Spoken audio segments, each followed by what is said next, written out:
a 3 millas en Estados Unidos, el reactor funcionó bien, se sumergió en agua, no hubo radiación, no hubo un escape de radiación.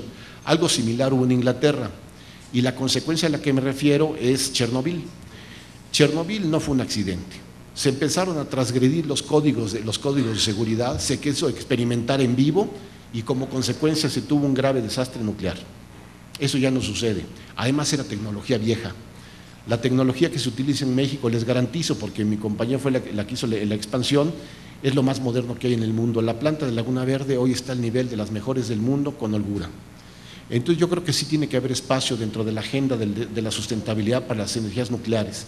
Y aún así las energías nucleares, las proyecciones más arriesgadas que hace la Asociación Mundial de la Energía Nuclear es que no pasará del 18% del suministro eléctrico. Por lo tanto, si queremos nosotros ir hacia una economía libre del carbono, en efecto, sí tenemos que enfocarnos y abocarnos al desarrollo de las energías renovables. Es fundamental que lo hagamos. Para esto hay que entenderlas como una función de Estado. Una función de Estado quiere decir que el Estado las tome como propias y asume el costo político que pueden tener las energías renovables. Es curioso hablar de un costo político de las energías renovables porque pues, a todas luces son buenas, no contaminan, ¿cómo no van a ser buenas? Bueno, tienen un problema, son más caras. Los costos comparados al día de hoy, les digo los números, la generación eléctrica con gas natural, dado los precios que tiene el gas natural, debe andar en los $45 por megawatt, 50 si me voy alto. Las energías renovables, las licitaciones más recientes que hizo Comisión Federal de Electricidad, se ganaron con un poquito más de $70. Y no las ganamos nosotros, las ganó la compañía de Miguel que está aquí presente. Y el precio es francamente bueno, un precio que el mundo volteó a ver. Entonces, $45 contra 70 es complejo. Sin embargo, son buenas. ¿Y por qué habría que ir para adelante? Pues porque obviamente sí son parte de una matriz de la sustentabilidad que sin embargo no abona a los precios bajos. Y ese es un factor que habría que tomar en cuenta en aras de que en efecto tengamos un programa de energías renovables que nos lleve hacia adelante y que podamos heredar a nuestros hijos. Creo que dentro del trabajo que haga la autoridad regulatoria, que tendré oportunidad de hablar después, tendría que haber una forma de indizar el precio de las energías renovables o la inclusión de las energías renovables dentro de la tarifa actual. Y creo que sería importante hacerlo a la brevedad para que no esperemos hasta ese futuro en donde las energías renovables representen el 35% del suministro energético, cuando el brinco que habría que dar para poder pagarlas sería muy alto. Si empezamos ahora, que no significan ni el 0.1% del parque de instalado de generación, francamente no se sentiría el aumento de precios por las energías renovables dentro de la tarifa eléctrica. No lo dejemos para después. Es como el cuento de la consultoría, en donde echan a la rana al agua hirviendo y brinca, la echan al agua, la empiezan a calentar y hasta se relaja. Poquito a poquito tenemos que incluir el costo de las energías renovables dentro de nuestro quehacer. Si no, sería imposible. Creo que sería fundamental, desde luego, también el pasarnos la responsabilidad. Creo que podría haber una especie de tarifa verde que voluntariamente se adquiriera. Ya se está haciendo, algunas empresas que están aquí ya nos consumen energía verde, energía renovable. Creo que tendríamos que hacer los costos de transacción menos caros que lo que los tenemos el día de hoy. ¿Por qué? Porque para que yo suministre a la empresa A en vez de a la B, tengo que pasar por un proceso de recálculo de porteos, por un nuevo permiso de la autoridad. Todo toma tiempo, es muy lento. Si fuera una simple tarifa verde que se pudiera adquirir libremente, tal como hacemos ahora con el contrato de adhesión de Comisión Federal de Electricidad, probablemente sería más fácil invertir y comprar. Desde luego que hay que felicitar al gobierno federal mexicano y a la convicción que se tiene alrededor de las energías renovables. Hay avances sustanciales que se han hecho durante este sexenio. El costo que yo les daba, $70 y tantos, es puesto en sitio, no en su planta, puesto en donde se genera la electricidad. Hay que llevarla hasta donde se consume. Eso antes costaba entre $10 y $30 por cada megawatt, es decir, puede costar 70 la generación y entre $10 y $30 más por el transporte. Ahora, dadas las modificaciones que se hicieron, puede costar entre 3 para todo el industrial, 3 a $6 para cualquier industrial y hasta $12 para un pequeño autoabastecimiento, como está sucediendo ahora con los Oxxos. Es decir, sí hay un avance regulatorio y hay una vocación de la presidencia de la República por ir para adelante con las energías renovables. Dos datos más antes de terminar para poder oír a los otros ponentes. Dentro del trabajo nuevo, dentro de esta perspectiva y el POISE, el POISE es el Programa de Obras e Inversiones del Sector Eléctrico, que es el documento de planeación que hace Comisión Federal de Electricidad. Les puedo garantizar que es único en el país. Pemex no lo tiene, Comisión Nacional del Agua no lo tiene, el sector eléctrico sí lo tiene. Este documento hasta hace un año no reflejaba más que hasta un cierto compromiso de generación de energía eólica. Lo que tenemos nuevo en este año, lo que tenemos nuevo a partir de este año son 1.200 megawatts más, a ser licitados 600 durante este año 2011, 600 durante el año 2012, y algo nuevo dentro de la estrategia, dentro de la perspectiva del sector eléctrico, un compromiso del gobierno federal mexicano por implementar 3.000 megawatts más a partir del año 2017.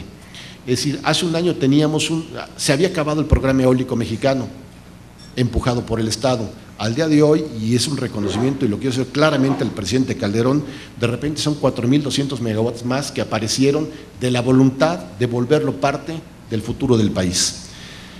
La única pregunta que habría que hacer es por qué hasta el 2017 los 3.000 megawatts. Yo quisiera que fuera más cercano porque debemos tener hambre como país. Están bien 3.000 megawatts, vuelvo a felicitar, pero el problema es compararse. Y Brasil está implementando programas de 3.000 megawatts que pueden ser anuales. Si pensamos chico, nos vamos a quedar chico. Si pensamos en grande, pues vamos a llegar tal vez a la mitad, pero la mitad de este objetivo más grande va a ser mejor que lo que tenemos el día de hoy. No tomo más tiempo para que los demás puedan esperar, y me pongo a su disposición después para cualquier pregunta. Gracias.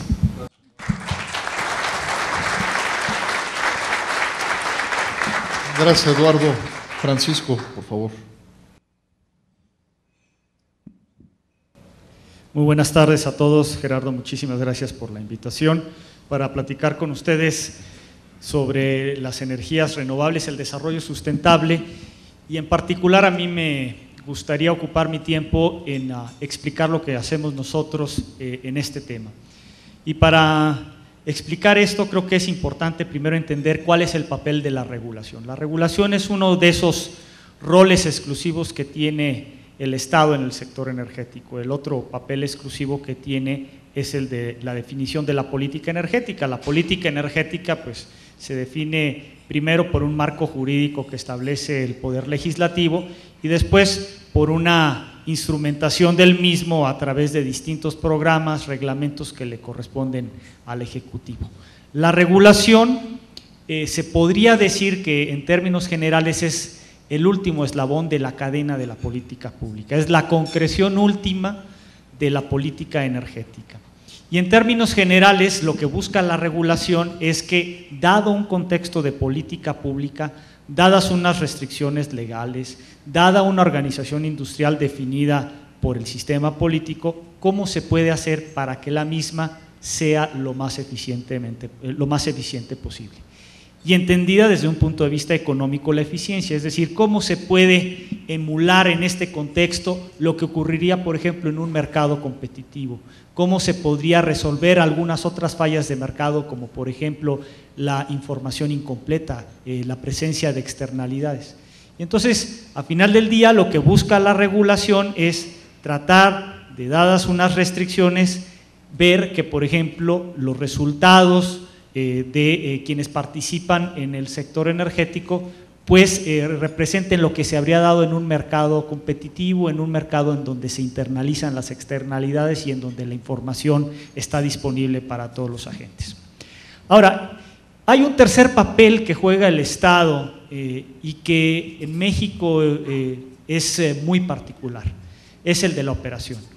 Este papel no le corresponde al Estado en la mayor parte de los países, es un papel que le corresponde al sector privado. Sin embargo, en México, pues así está definido por las leyes, por la misma Constitución, y este es uno de los elementos que tiene que tomar en cuenta el regulador para buscar que la eficiencia se alcance en el desarrollo del sector.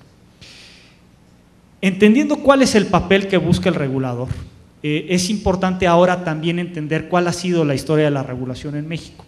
Hasta antes de 1992 no existía un órgano regulador. En ese año, ustedes recordarán, se hizo la reforma a la Ley del Servicio Público de Energía Eléctrica y en uno de los transitorios se estableció que dado que había una apertura importante a la participación del sector privado, era necesario que el Estado contara con un órgano consultivo. Y este órgano consultivo iba a ser el responsable de buscar que hubiera una relación equilibrada entre el sector público actuando como operador y el sector privado. Y así en 1993, el 4 de octubre de entonces, se crea por decreto la Comisión Reguladora de Energía. Después, en 1995, cuando se da la reforma del sector gasista, este órgano consultivo del Estado pasa a ser un órgano desconcentrado con autonomía técnica y operativa. Y esto es muy importante porque un regulador necesita como una de sus características esenciales tener autonomía, y tener autonomía de tres agentes: del gobierno, tener autonomía de los agentes regulados y tener autonomía de los consumidores. Y esto fue lo que se planteó con el nacimiento de la comisión. El Estado mexicano debía de contar con un órgano que tuviera esta característica para poder llevar a cabo de manera efectiva su trabajo en el sector energético. Y se le dieron facultades para que regulara el sector eléctrico y el sector gasista. En aquellos tiempos, ustedes recordarán, empezó también la discusión de la reforma eléctrica. Y la idea es que con la reforma eléctrica hubiera todavía una mayor participación del sector privado en el sector eléctrico, y se pensaba que entonces la comisión debería de tener un papel mucho más activo. Esto no pasó, y sin embargo, bueno, la comisión vio la necesidad de, aún en un sistema restringido de participación del sector privado, buscar que hubiera instrumentos que permitieran el desarrollo de este sector de una manera eficiente. Y es interesante que en todo esto que les he contado no había ninguna mención específica para que dentro de las facultades de la Comisión Reguladora de Energía estuviera una relacionada con las energías renovables. El regulador participaba en el sector eléctrico, pero no tenía ningún mandato ni ninguna disposición específica que tuviera que ver con el tema de las renovables. Y sin embargo, la comisión desde entonces, desde un principio, empezó a diseñar una serie de instrumentos regulatorios que permitieran incipientemente el desarrollo de este tipo de tecnologías.